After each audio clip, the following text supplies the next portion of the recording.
Everyone wants to be seen, to be right, to be better. But the ancients knew something we still refuse to accept.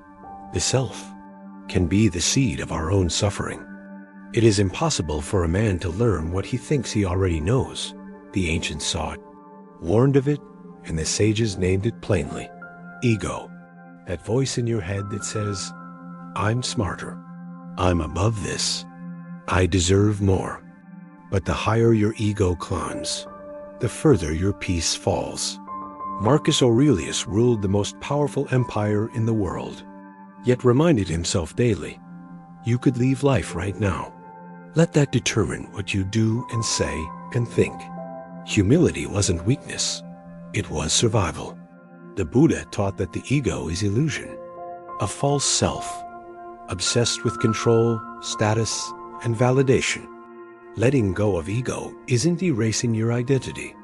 It's remembering you're not more or less than anyone else. The samurai mastered ego through discipline. They trained to act, not react, to serve, not boast, because pride on the battlefield was a death sentence.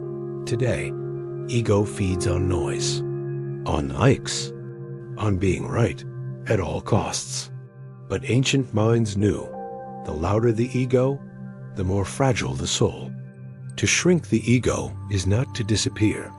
It's to return to truth, to clarity, to freedom. When the ego dies, the soul awakens. So ask yourself, am I growing or just inflating? Because in the end, the self that needs to win always loses. Ancient wisdom, modern clarity. Subscribe and let your real self rise.